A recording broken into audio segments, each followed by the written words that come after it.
Welcome into our third hour, of course, on Smart 24 TV, where we drive your business. This is Smart Men's Business here every day from Monday to Friday from 7 till 9:55 a.m.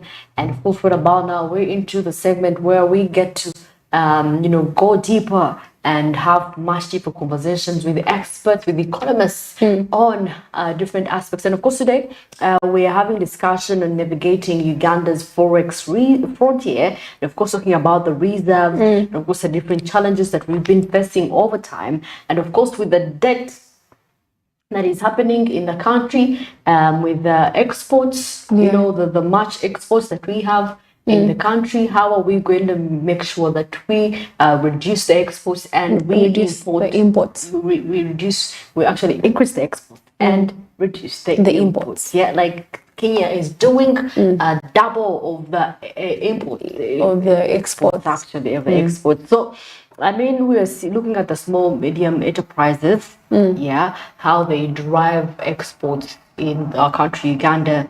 And of course, right about now, we're joined with Andrew Barija. And of course, he's going to be having a conversation with one of the experts there, to Makere, to tell us how Uganda is doing with the forest reserves and, of course, the way forward for it as a country. Good morning, Andrew. Thank you, Marcia and Enid. You're watching Smart Means Business. I'm Andrew Barija.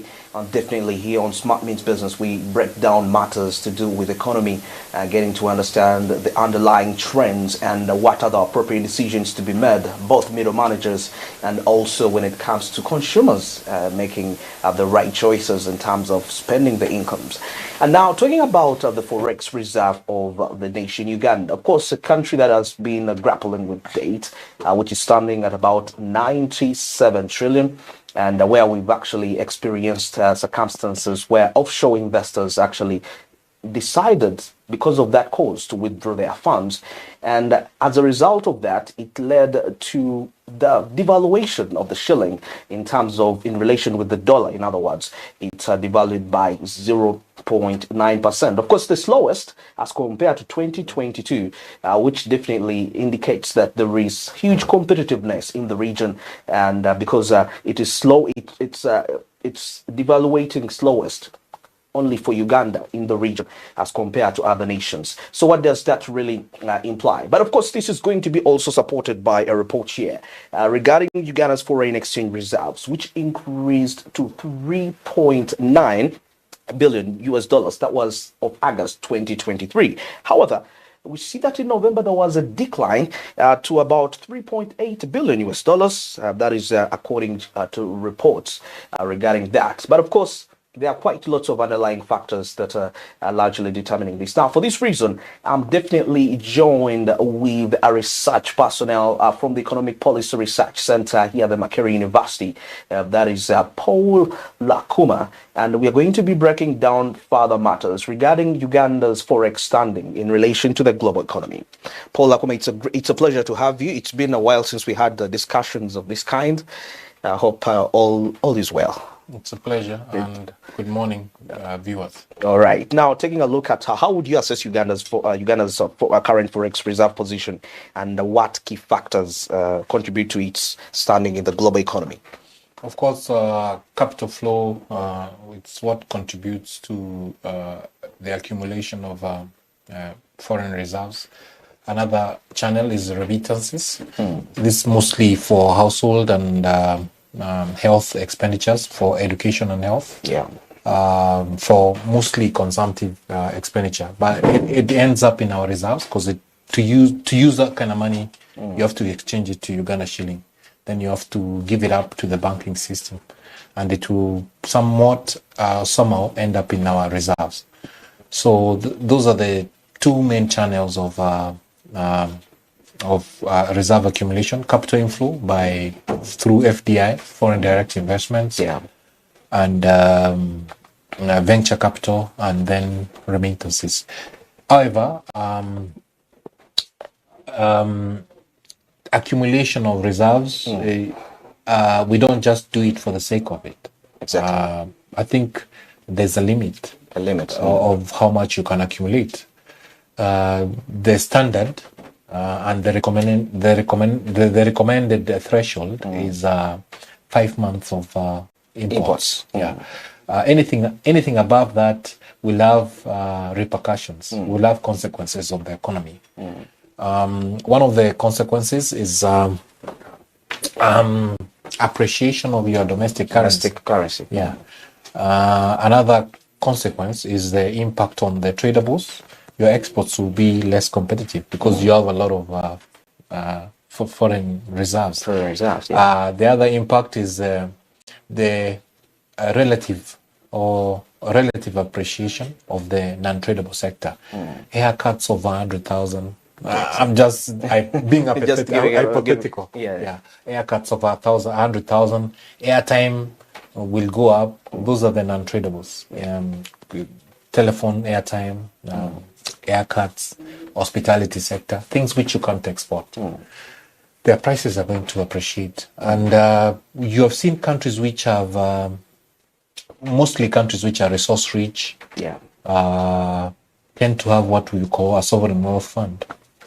Yeah, that is to manage the impacts of having a reserve domestically, large than required, large than the capacity of the country, can accommodate.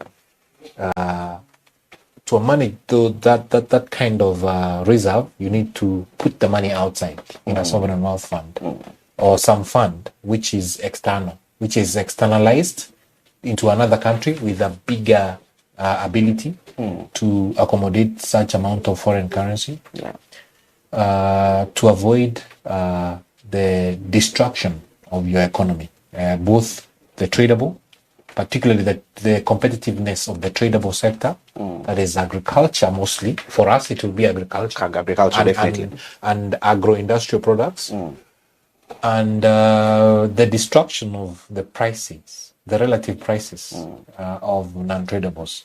The relative prices here are comparing our prices maybe to Kenya for a haircut. Kenya would be maybe 10,000. Uganda would be 100,000. That will make life very difficult for the low-income households, and that will be a consequence of having a lot of foreign reserves. Which your capacity as a country cannot accommodate. So if we expand our economy, we make it bigger, that it requires a lot more imports of intermediates for the industrial sector, and imports of energy products, and many other inputs. Then it's advisable to expand the quantum of foreign reserve required. So it's not a good idea, like many people would think, that having dollars in this country, a lot of it, in excess of what we require, that it's a good idea. It will destroy our economy. Okay, right now, with us recording 3.8 billion of Forex reserve, is that viable for Uganda's economy? I think so. That's more than 5 months of imports to me. Okay. Yeah, because we usually import about 6 billion. That is in 12 months. So if you divide that by 12, it's about so in 6 months you require about 3 billion. So if you have 3.8 billion for 5 months, you have over and above. You have over and above what you require. But the ultimate question is that the accumulation of this reserve does not forecast, does not interplay in the livelihoods of people. It does. You consume energy products, don't you? We do consume, but you go to the what we call the facilitating sectors, which is mostly transport. You go to work every day. But the prices. You go to work every day. You use electricity. You use electricity to generate this electricity. There's a dollar price to it. It's priced in dollar. Remember, it's being generated by a concessionaire who is foreign. He's not paid in Uganda shilling. He's paid in US dollars. So that's how the foreign reserves affects your life. You may not know it, Okay. but it affects your life daily. Daily. Yeah, transport coming here to work from home, that fuel was paid for in dollars. Electricity, the conversion, the paying of the generator, or even the distributor, it's paid in US dollars. Yeah. What else? A lot of intermediates for the things you consume at home, for the products you consume at home. So, I mean, talking about it reflecting in terms of the pricing, because despite the fact we've had, like you mentioned in our discussion, that us battling with inflation from 10 to 2.6 right now, we have not dealt with the actual pricing. Yes, Exactly. What has happened is, which is a good thing, which indicates, which is a good signal that there's coordination between the authorities, that is the monetary authority and the fiscal authority, which in Uganda it would be BOU and Ministry of Finance. It shows that they are coordinating their policy, and there's there's a lot of discipline, not a little bit, a lot of discipline in the two institutions. However, what we have dealt with is we have disinflated. Yeah, we have disinflated. We have reduced the speed of price increase from 10%, which was really high, like a horse speed, almost a horse speed, to 2%, which is a tortoise speed. We have reduced the speed of price increases, but we have not reduced the price. If the reduction of price would have required a deflation. Deflation. Yeah. We did not deflate. What happened in Uganda in the last 1 year is not deflation, is disinflation. Disinflation. Yeah. We have reduced the speed of price increases. We have not reduced prices. Reducing prices is deflation. So those two concepts are different.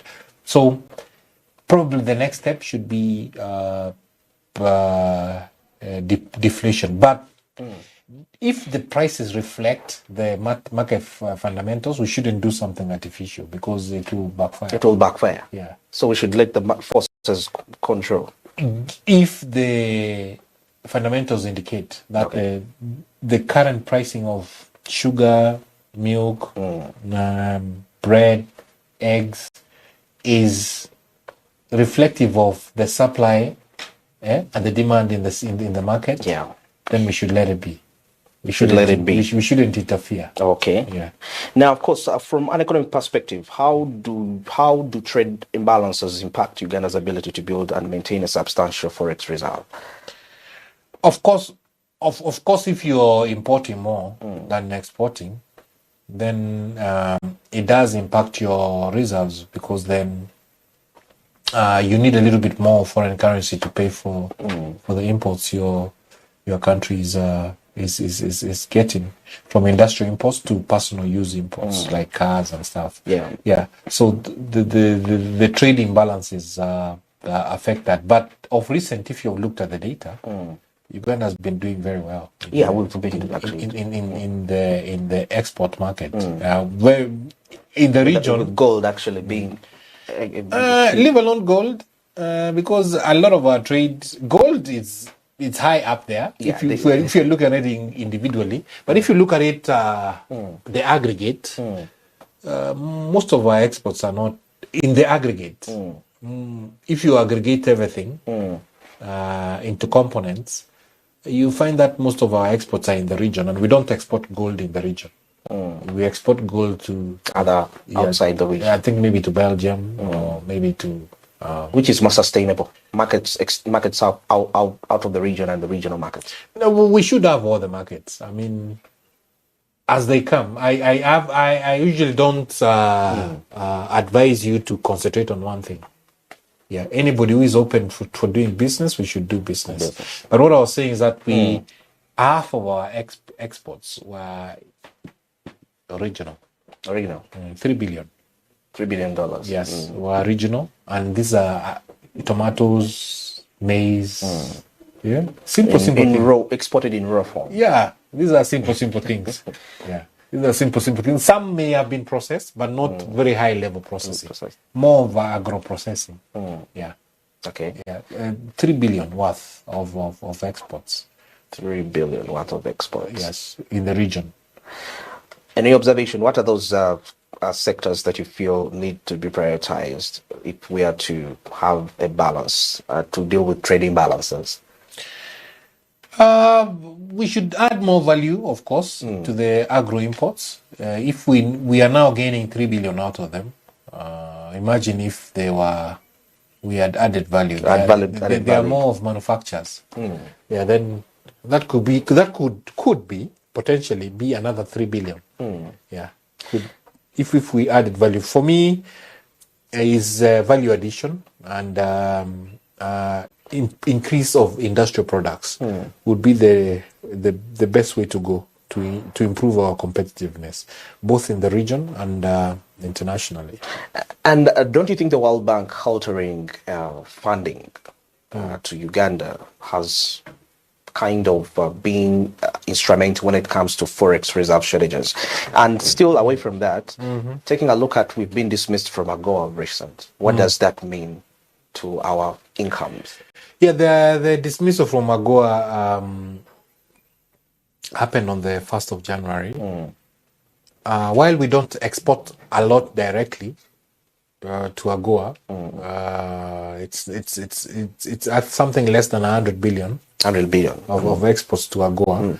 Less than 100 billion. No, less than 100 million, sorry. $100 million. $100 million to AGOA. However, the ripple effects could go up to $1 billion. The ripple effects of AGOA in terms of other countries which source raw material from us for the purpose of AGOA exports. If it happens that there's a way those intermediates could be blocked, then we have lost about $1 billion worth of AGOA related exports. Not direct. What I'm saying, we export there indirectly to AGOA goods worth more than 500 million US dollars. Yeah. Other countries which come to source raw materials from us to process, to export to AGOA. If that ban also includes that you cannot source from Uganda, then we're doomed. Yeah, we have lost. We are not doomed, but we have lost like $1 billion. $1 billion worth of trade, AGOA related. Okay. Yeah, and also other things which were happening, the spillover effects and stuff like that. Yeah. For the World Bank, I'm not sure we were affected. No. I'm not sure that we are. I've been hearing very many things. I'm not sure we are out of the World Bank yet. Okay, maybe we are not. It's a political aspect from that. For me, I'm told the impact will take place maybe after even 3 years. Okay. Yeah, and I've been seeing new loans coming. So I've been seeing new loans. There was a loan of 3 trillion processed the other day by Parliament to the World Bank. I remember that. Yeah. So I think the World Bank issue is being worked out slowly. I don't think we are out of the World Bank yet. AGOA for sure. That one is the ban 1st of January. It took impact. You mentioned something about the impact being 3 years, and I'm not sure. I'm just thinking. I'm thinking even in those 3 years we will have gotten out. We would have worked out the differences between the two parties, which I am made to understand. There are discussions going on, intensive discussions going on between the two parties, and I'm made to understand also that there's progress. There's progress. Yeah. Now, still away from that, okay, putting aside the World Bank, we've been thinking of other options, getting other lenders to give us money to fund development projects, most especially infrastructure related. But the challenge comes in that some of them have what we call their strict measures, conditions attached, like China, for example, which involves mortgaging sovereign property. Don't you think that will affect our operations in terms of acquiring Forex reserves? Mortgaging sovereign property, like the airport. It has it that some of the collections from the airports go to the Exim Bank, Africa. You use what you have. Yeah. I don't think the airport was mortgaged. I mean, the way the deal is written, it can be build, operate, and then transfer. So you must give the period of operation. Yeah, you must give the contractor. If you have agreed that we have agreed that I will build your house. No, let me not go to your house. Let me say I'll build your hotel. I will operate it for 10 years. Then I'll transfer it to you. That is not mortgaging. That is just to say, let me construct it because you don't have the resources to do it. Then for me to recoup my money and my margins, I need 10 years to operate your hotel. Then after that, I will hand it over to you. You continue with it. So that's the deal we have with China? So I think that's the deal. So is that mortgaging? No, it's just because it's a modality. It's a financing modality. It's a financing modality. Yeah. So when you don't have other means or there are various models put out there of financing. Yeah. You choose what works for you. And I think for the airport, Uganda chose what would work for it, given the circumstances. That they build, they operate. If you were to advise on that policy, would you advocate for it? I would, 100%. Why not? Why not? Why not? They will operate and give it back to us. But because we have an accumulating debt of now 97 trillion. How realistic is that when it comes to paying it back? Because even most of the incomes that we get are funding debt. Yeah, but for a build, operate and transfer model, it's a self-financing model. Yeah, because then you will build, you operate it, yeah, and then you transfer it later after the expiry of the operation. Okay. Yeah. It's not the best model, but it's one of those It's one of those. Okay. Yeah, given the circumstances. All right, you're watching Smart Means Business. I'm Andrew Barije. I'm with Paul Lakuma. He's a research personnel at Economic Policy Research Center. We are breaking down the Forex reserve matters, of course, from various aspects as we're breaking down this. Now, when we're going to take a short break, but when we return, there is something that happened yesterday about the BRICS nation embarking on the dollarization.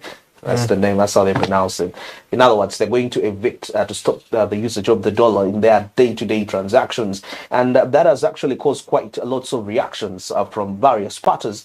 And we see the major nations influencing this fact. But we want to understand, despite that as of late, the dollar has been the standard of, like we had gold, now the dollar in terms of keeping currency. So what does that really mean to most especially emerging economies like Uganda and those within the East African region and Africa? Of course, when we come back from this break, that's the exact point. I'll start with Paul Lakuma on that matter. Stick around.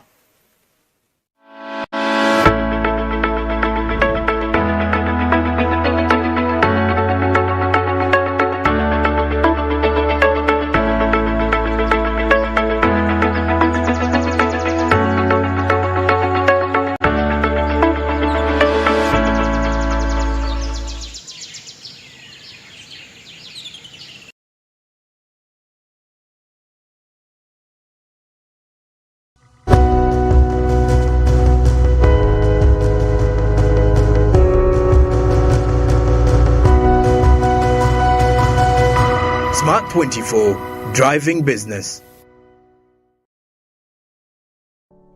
Luxury redefined at Seasan Hotel has you endowed in the splendor of elegant living fit for the royalty that you are. Step into comfort, pampering and blissful customer-centric service as you select from our range of comfy exquisite living quarters furnished to meet with your royal preference. Surrounded by scenic beauty, our tropical setting allows you to escape the glamorous ordeal of city life. Our ambient green gardens will guide you to a place of revitalizing rest. The 3-star restaurant caters to your palate, serving your choice menu ranging from exotic cuisines to local delicacies. Our chefs will serve you full course meals for a truly out-of-this-world culinary experience. Our fully stocked bar to whet your throat, from renowned global brand whisks, brandies, gins, beers and wines to our locally celebrated beverages, you will not lack for any brewage. It's an all-new experience in the East at Seasun Hotel. So visit today at Plot 15 to 19 Spire Road, Ginger, or contact us on +256 751 719 960 and +256 785 354 614 for reservations. Seasun Hotels, luxury redefined.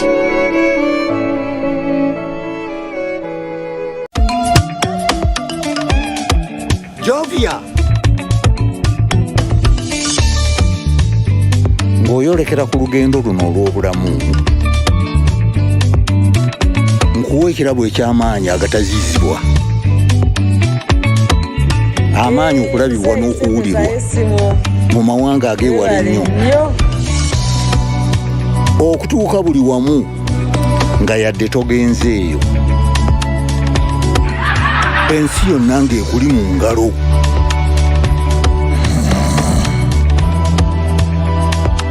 Okutambula mu biseera n'okumanya buli kimu ekirina okumanyibwa.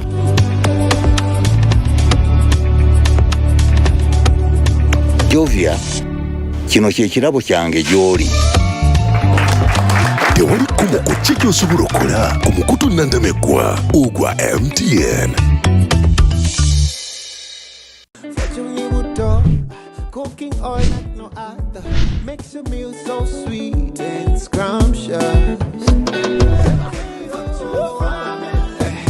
The taste of Uganda, yeah, the taste of Uganda,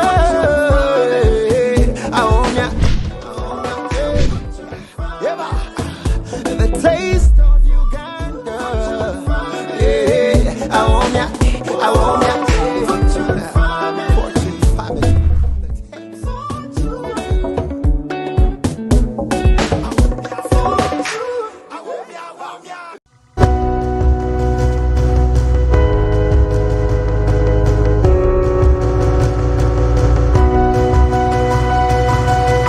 Smart 24, driving business.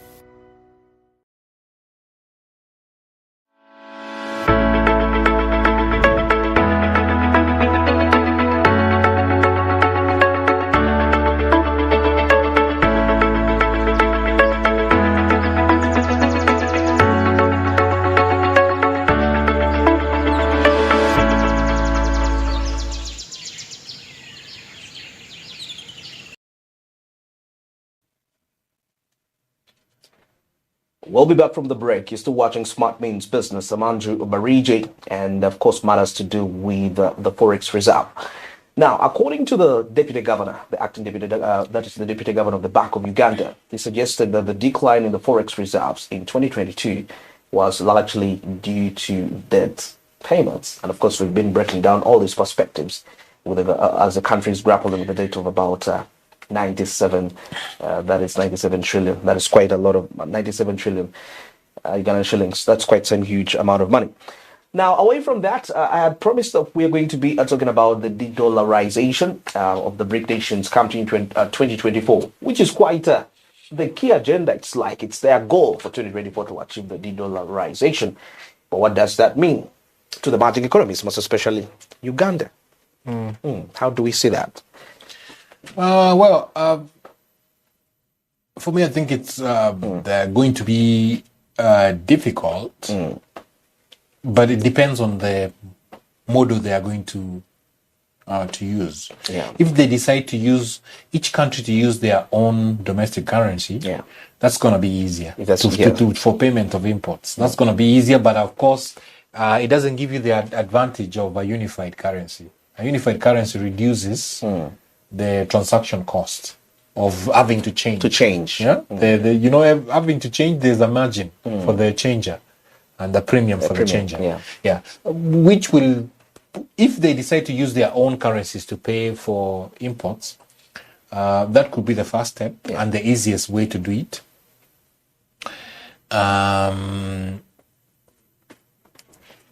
That would be the first step again, and the easiest way to do it. But of course, it makes trade more expensive, and probably people who remain trading with the US dollars will be more competitive. Then it doesn't make sense.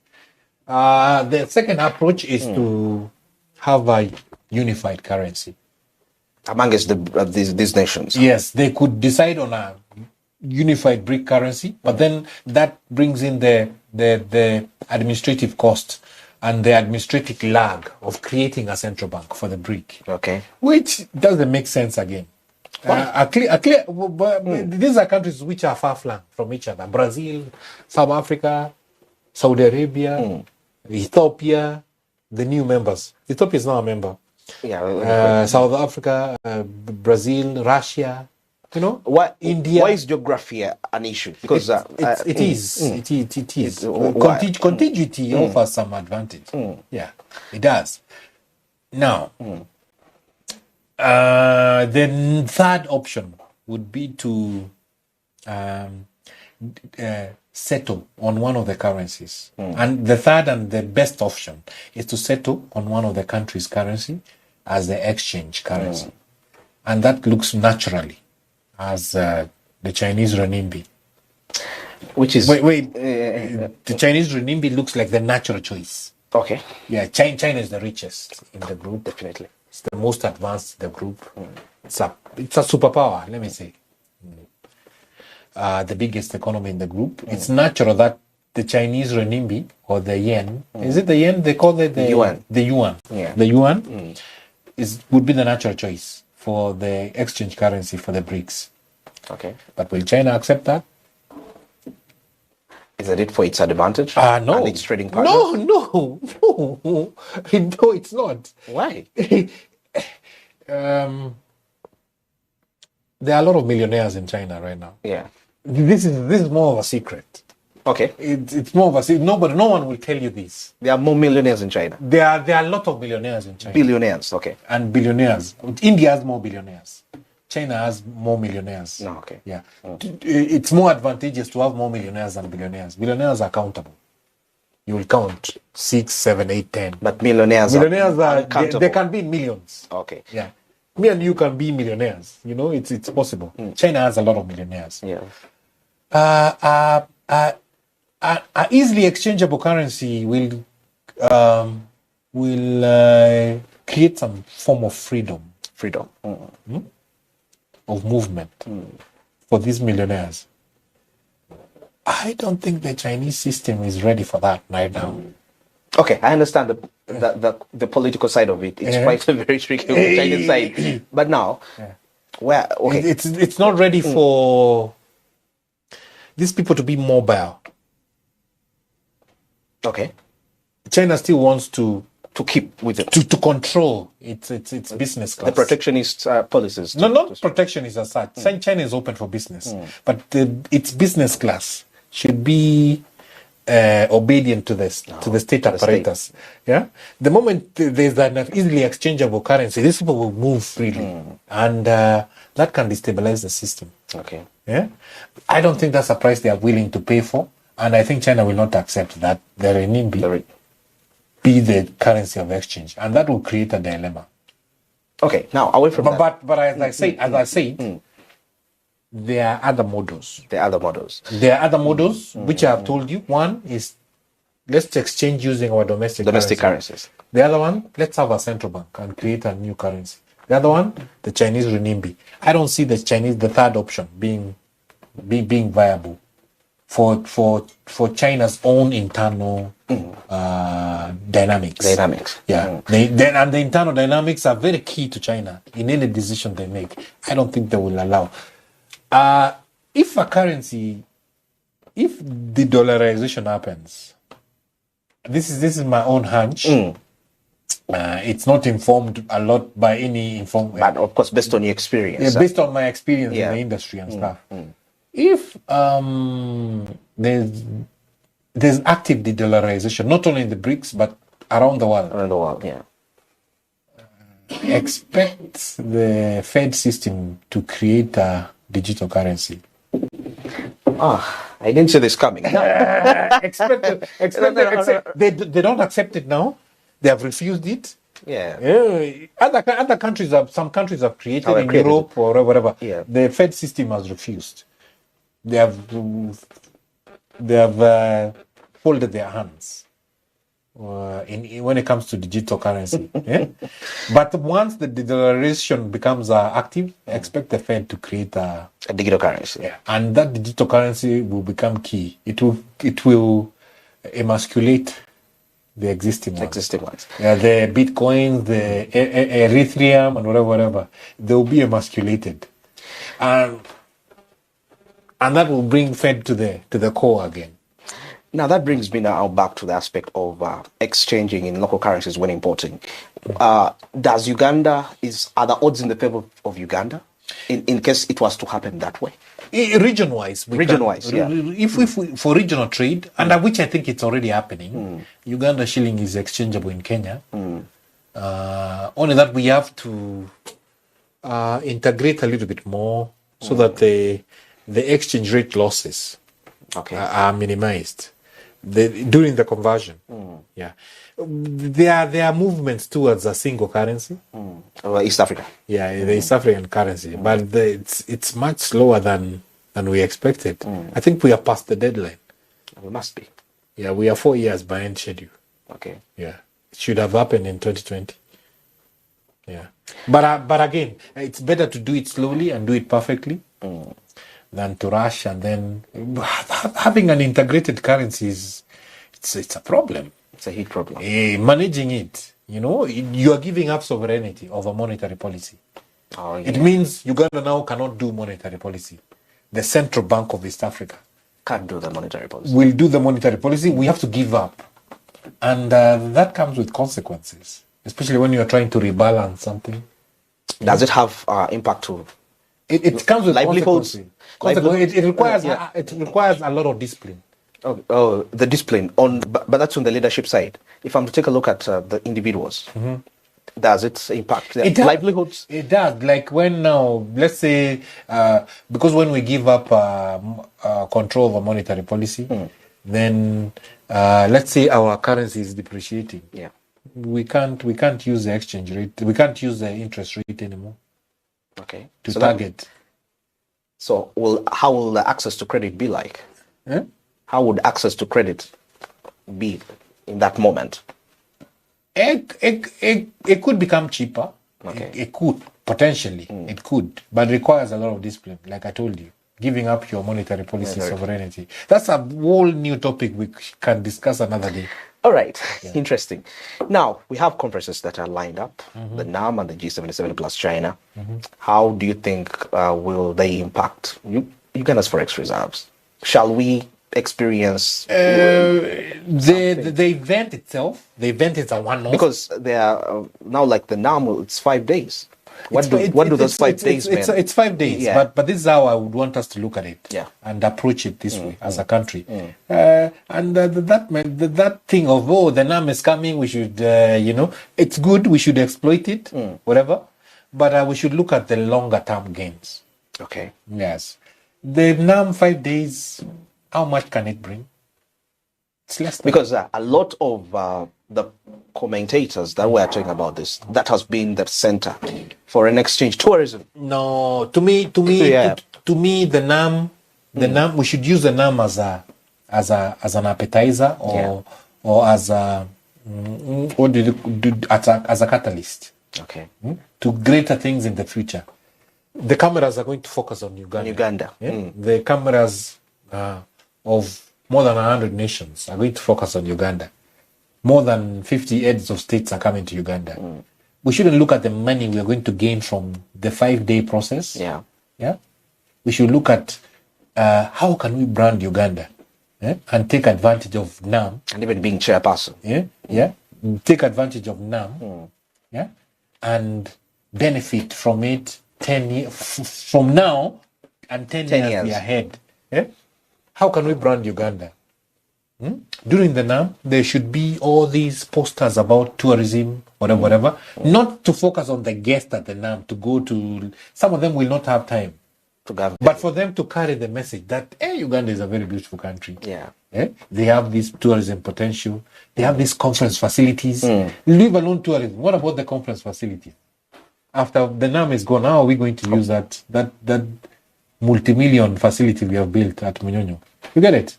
We should utilize it with bringing more business. More business. I hate, some people don't like this, but that's how Rwanda has done it. Not capitalizing on one event, but using one event to create more events. We should have more NAMs for the next 10 years. Okay. Yeah. Those facilities we have created, the new roads we have built, are they just for 5 days? Definitely, it's way beyond 5 days because no. I'm saying should we have built? Should we just build them for use for 5 days? For 5 days? No, they should be utilized for 10 years to bring more benefits to the country for 10 years. Okay. That's what I'm thinking. So we need to brand properly. We need to brand our airline. The airline is key in branding the airline. In taking advantage of the spillovers from the NAM. Yeah. The airline should be branded as the NAM airline, yeah. NAM airline. Something like of sort. I'm not saying. I'm not suggesting that, but they should look for ways, catchy things to attach to the airline, to attach it to the conference, as a connector and stuff like that. Yeah. Okay. Brand the country properly so that after these people leave, they will talk about us for 10 years. Okay. Yeah. And we have the potential. We have the gorillas. We have all this kind of We things. do have. Yeah. We have Kidepo. We have Queen Elizabeth, Kabalega, Murchison. Those stories, I don't know how they should do it. I know they are experts there. I'm not an expert in marketing. But those stories should be pumped in people's heads for these 5 days so that they will talk about us for 10 years. We will receive visitors and we will benefit from the NAM for 10 years. For 10 years. Yeah. Now, looking at policy frameworks, what specific measures do you believe are essential for Uganda to implement in order to advance its position in terms of growing Forex? As I said again, growing Forex should not be done for the sake of it. As I said, it can also be a dangerous venture, or a dangerous enterprise to try to grow Forex. Yeah. I told you, it can make your exports uncompetitive, can affect the prices, the relative prices of your non-tradables, and many other impacts. Yeah. What we should do is to remain competitive and try to expand our economy so that we can accommodate more capital resources. And the decision makers are aware of this?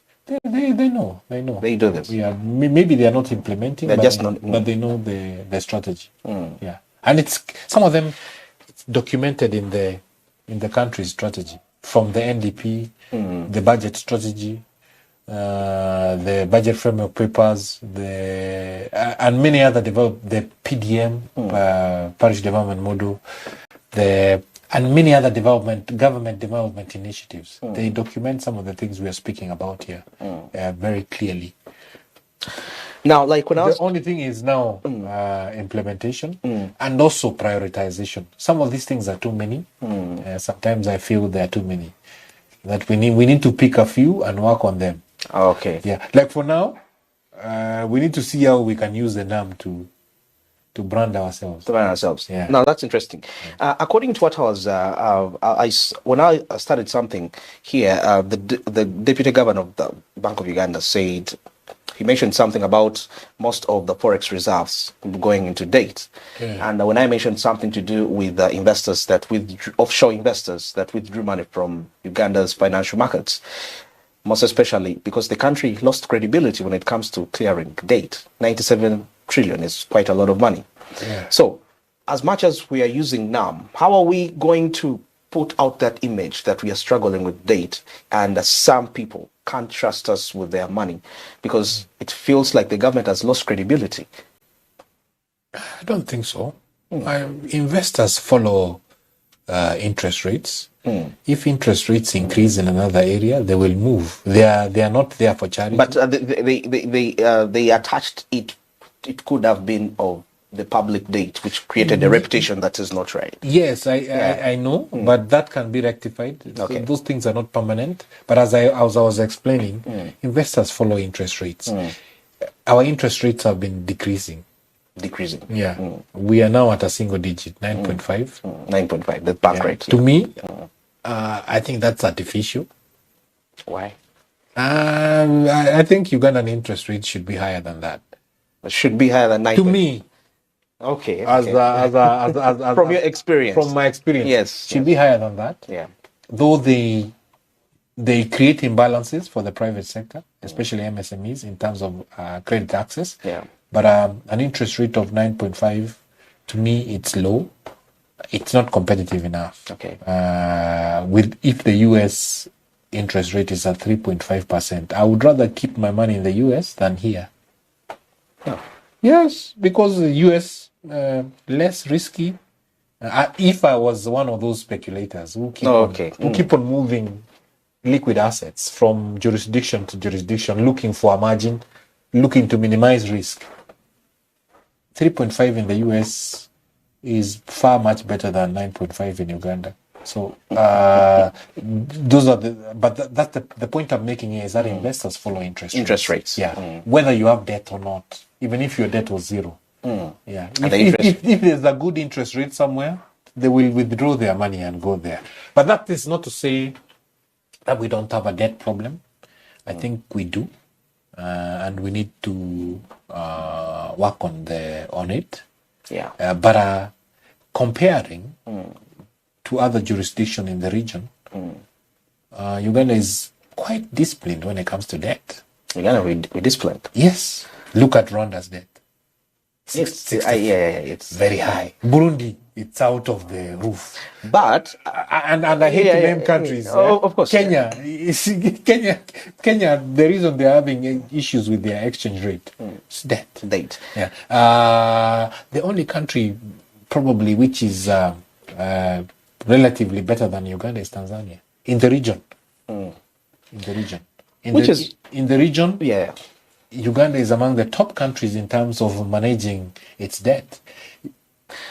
Okay, and being disciplined and not being so overambitious. Other countries have gone for Eurobonds, which is okay.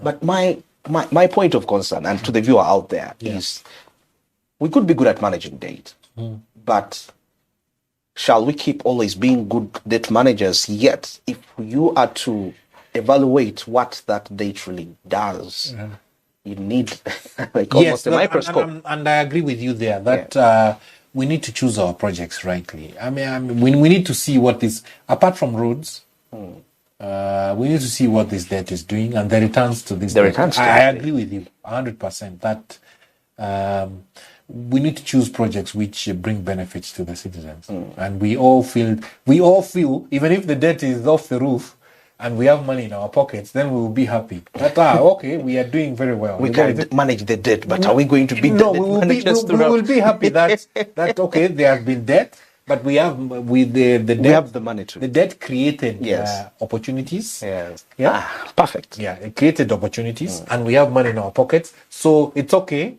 We can manage. Let's swim against the tides. Yeah, so I agree that there's more to do in terms of choice of projects and making sure those projects deliver benefits to households and citizens. What determines the choice of these projects in the first place? If I may, of course, proper study. It starts from one, patriotism, being patriotic, loving your country. Yeah, but that one you cannot. But you can't teach people patriotism. Okay. I see them trying to go to schools and everything. I think for younger people, you can take them through singing the national anthem and stuff like that. It helps inculcate a culture of loving your country. But for older people like me and you, it's something which should come naturally. Okay. So when you choose a project, you're choosing for your country. You're going to leave your country for your children.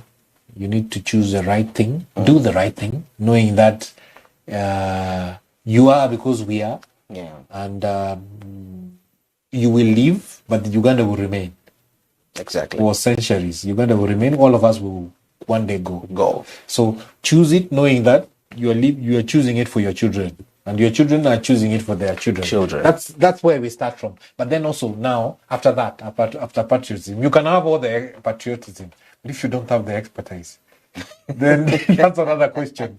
You make all the mistakes. Then the expertise.